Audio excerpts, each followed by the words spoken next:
बहुत सारे practical cases में हमारी जो टेम्परेचर की वैल्यू होती है वो बहुत ज़्यादा लार्ज नहीं होती। अगर टेम्परेचर की वैल्यू स्मॉल है तो हमने जो लास्ट इक्वेशन में देखा T² उसकी वैल्यू और ज़्यादा स्मॉल हो जाएगी। दैट मीन्स हम उस टर्म को निगलेक्ट कर सकते हैं। तो अब हमारी वैल्यू क्या हो गई, RT की value is equals to R0 1 + α/T हो गई।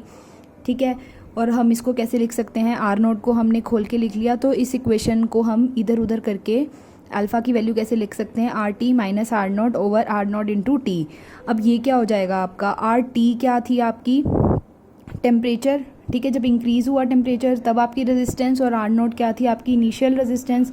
तो अब जब उन दोनों को माइनस करेंगे तो इससे क्या आ जाएगी आपकी, कितनी रेजिस्टेंस इंक्रीज़ हुई, that is increase in resistance, और ये आपकी ओरिजिनल थी, और ये क्या था आपका राइज इन टेम्परेचर था।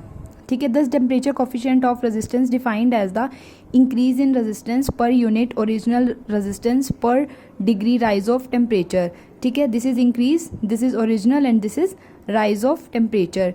अच्छा, अब हम तीन अलग अलग केसेस देखेंगे, एक मेटल के लिए देखेंगे, इंसुलेटर्स और सेमीकंडक्टर्स के लिए देखेंगे, और अलॉयज़ के लिए देखेंगे। मेटल्स के लिए हम क्या देखते हैं, अल्फ़ा की वैल्यू क्या आती है, पॉजिटिव होती है, क्योंकि रेजिस्टेंस क्या होता है, इंक्रीज़ होता है टेम्परेचर के साथ। और इंसुलेटर्स और सेमीकंडक्टर के लिए अल्फ़ा की वैल्यू क्या होती है आपकी, नेगेटिव होती है, क्योंकि रेजिस्टेंस क्या हो जाएगी आपकी, डिक्रीज़ हो जाएगी। अब आपकी जो एलॉयज़ है, जैसे मैग्नीन हो गया, यूरेका हो गया, जो अल्फ़ा की वैल्यू है वो बहुत ज़्यादा स्मॉल होगी as compared to that for metals के कंपैरिजन में ये वैल्यू बहुत ज़्यादा स्मॉल होती है। Due to high resistivity and low temperature coefficient of resistance, these alloys are used in making standard resistance coils. ठीक है, ओके। नाउ अब the value of alpha is different at different temperature. अब alpha की value हर temperature पे different होएगी। Suppose हमने दो temperature ले लिए, एक T1 डिग्री सेल्सियस ले लिया, से कितना सेल्सियस ले लिया, T2 डिग्री सेल्सियस तक ले लिया। अब इस केस में आपकी अल्फ़ा की वैल्यू क्या हो जाएगी, R2 - R1, मीन्स जो हमने इस केस में RT देखा था इसको हमने R2 ले लिया, और इनिशियल को क्या ले लिया, R1 ले लिया। इसमें क्या लिया था हमने, राइज ऑफ टेम्परेचर, इसमें सिर्फ T लिया था। अब क्या हो जाएगा, T2 - T1। Our next topic is variation of resistivity with temperature. अच्छा, अब हमें पता है रेजिस्टिविटी ऑफ ए मटेरियल क्या होता है, रो इज इक्वल्स टू 1/σ, और which is equals to m is equals to NE² tau, and rho is direct inversely proportional to 1/n tau. क्यों, क्योंकि आपकी n, m और e की वैल्यू क्या होती है, कांस्टेंट होती है, ये वैल्यू फिक्स्ड है। इसलिए जो आपका रो है, ठीक है, रेजिस्टिविटी है, वो किस किस पे डिपेंड करेगी, 1/, मतलब n पे डिपेंड करेगी, और किस पे डिपेंड करेगी, टाउ पे डिपेंड करेगी। This shows that the resistivity is related to two parameters of the material, namely the number density. जो n क्या है आपकी यहाँ पे number density of free electrons हैं, और टाउ क्या है, रिलैक्सेशन टाइम है। The variation of resistivity of material with temperature is different in different materials. ये हमने पहले भी देखा कि जो रेजिस्टिविटी ऑफ मटेरियल होती है, इसका जो टेम्परेचर होता है वो डिफरेंट मटेरियल्स में डिफरेंट होता है। मेटल्स में कुछ और होगा, एलॉयज़ में कुछ और होगा, ठीक है, इंसुलेटर्स में कुछ और होगा, और मेटल्स में भी अलग अलग होगा, जैसे सिल्वर का कुछ और हो गया और कॉपर का कुछ और हो गया। In most metals, number density n of free electrons does not change with temperature, but an increase in temperature increase the amplitude of the vibration of lattice ions of metals and thermal speed of the electron. ठीक है, बहुत सारे metals में, most metals में, सभी metals में नहीं, mostly metals में जो नंबर डेंसिटी होती है ये चेंज नहीं होती टेम्परेचर के साथ। बट अगर an increase in temperature increases the amplitude of vibration of lattice ion of the metal।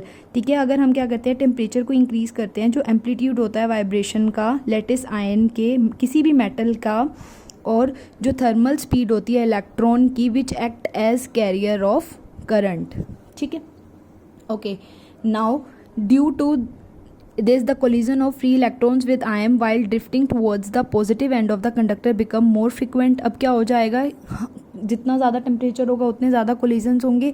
Collisions की वजह से जो आपके एटम और आयन होंगे वो किस तरफ जाएंगे, पॉजिटिव एंड की तरफ मूव कर जाएंगे। ठीक है, इसकी वजह से क्या होगा, आपका जो रिलैक्सेशन टाइम होगा वो कम हो जाएगा, और जो रेजिस्टिविटी होएगी वो बढ़ जाएगी टेम्परेचर के इंक्रीज़ होने के साथ।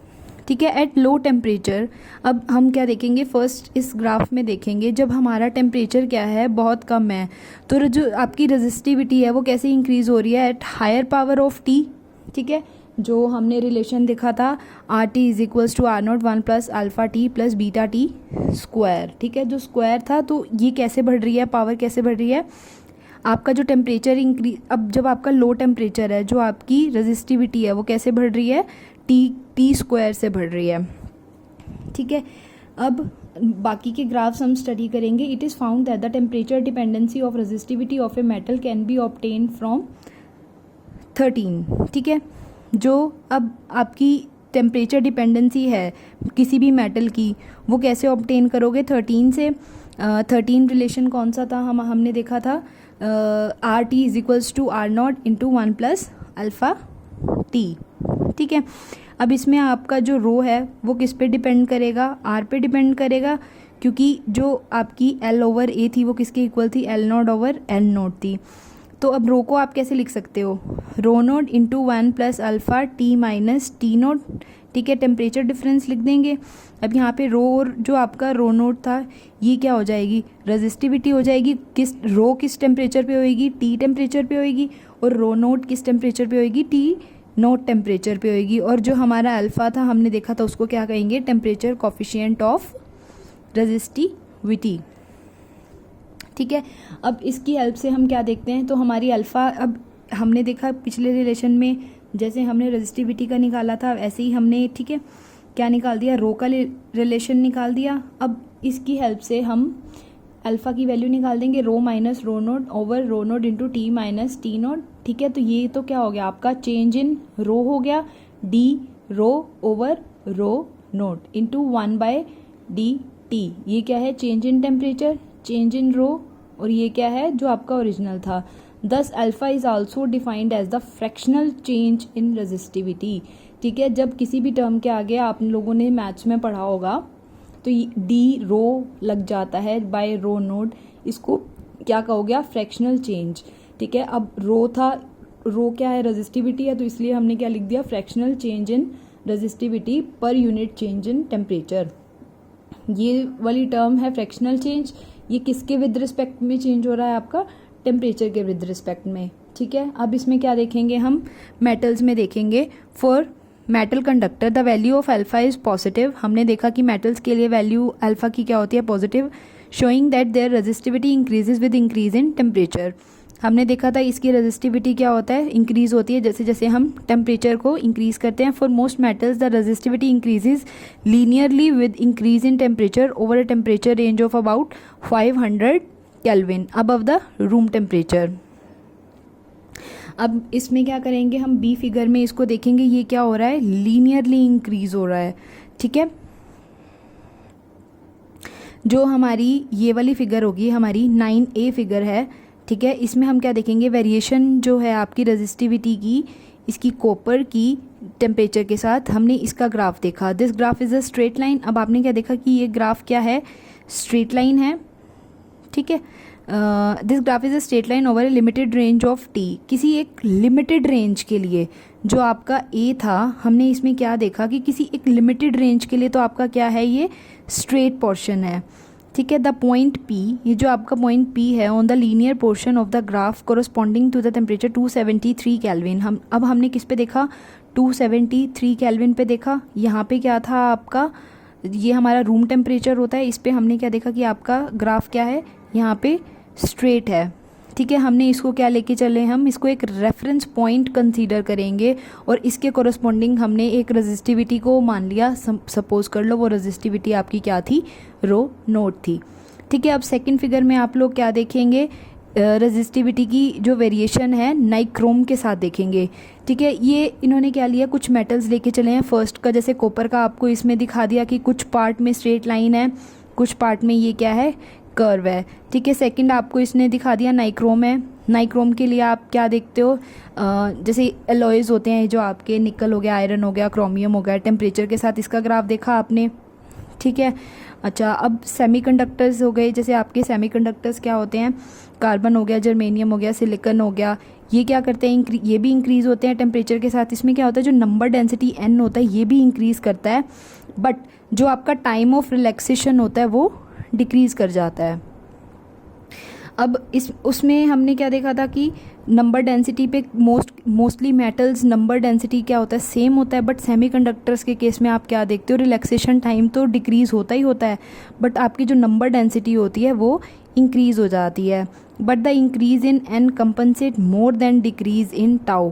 अब ये क्या करता है, हमें कंपनसेट तो करना पड़ेगा। अब एन एक चीज़ बढ़ रही है, एक चीज़ घट रही है, ठीक है। उस एक केस में तो क्या था, मेटल्स के केस में आपका एन कांस्टेंट था, बट सेमीकंडक्टर्स के केस में आपका एन की वैल्यू क्या हो गई, आपकी इंक्रीज़ हो गई, टाउ की वैल्यू डिक्रीज़ हो गई। तो ये क्या करेंगी, दोनों टर्म आपस में एक दूसरे को कॉम्पनसेट कर देंगी। इसकी वजह से जो आपकी रो की वैल्यू होगी, रेजिस्टिविटी की वैल्यू होगी, वो डिक्रीज़ हो जाएगी टेम्परेचर के साथ।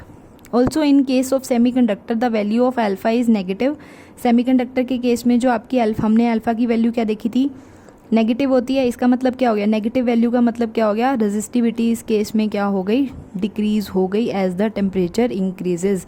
मेटल्स के केस में आप लोगों ने क्या देखा था, रेजिस्टिविटी क्या करती है, लीनियरली इंक्रीज़ करती है जैसे जैसे हम टेम्परेचर को बढ़ाते हैं, ठीक है। इस केस में हमारी क्या होएगी, रेजिस्टिविटी डिक्रीज़ कर जाएगी। रेजिस्टिविटी क्यों डिक्रीज़ करेगी, क्योंकि हमारा एन क्या है, इंक्रीज़ कर रहा है, और एन ज़्यादा इंक्रीज़ कर रहा है रैदर देन जो आपका रिलैक्सेशन टाइम है, ठीक है। अब एन ने क्या किया, एन ज़्यादा इंक्रीज़ हो गया, और ये जो आपकी रेजिस्टिविटी है ये inversely proportional to 1/n tau है, ठीक है। ये ज़्यादा इंक्रीज़ कर रही है, रिलैक्सेशन टाइम उस स्पीड से नहीं घट रहा जिस स्पीड से घटना चाहिए, यानी अब डोमिनेंट फैक्टर कौन सा हो गया, इस केस में एन हो गया। अब एन इंक्रीज़ कर रहा है तो इसके इन्वर्सली प्रोपोर्शनल है, तो रेजिस्टिविटी क्या कर जाएगी, इस केस में डिक्रीज़ कर जाएगी। नेक्स्ट केस देखेंगे हम, इंसुलेटर का देखेंगे, ठीक है। ये हमारा थर्ड केस था जो हमने देखा, ये सेमीकंडक्टर का था। इस केस में क्या हो गया, ये डिक्रीज़ कर रहा है, ठीक है। नेक्स्ट क्या देखेंगे, इंसुलेटर देखेंगे। The resistivity increases exponentially with decrease in temperature. अब जो आपकी रेजिस्टिविटी होगी वो क्या करेगी, इंक्रीज़ करेगी exponentially with decrease in temperature. It becomes infinitely large at temperatures near absolute zero. जब ज़ीरो के पास देखोगे तो वहाँ पे रेजिस्टिविटी क्या हो जाएगी, बहुत ज़्यादा इंक्रीज़ हो जाएगी। That is the conductivity of insulator is almost zero at 0 kelvin.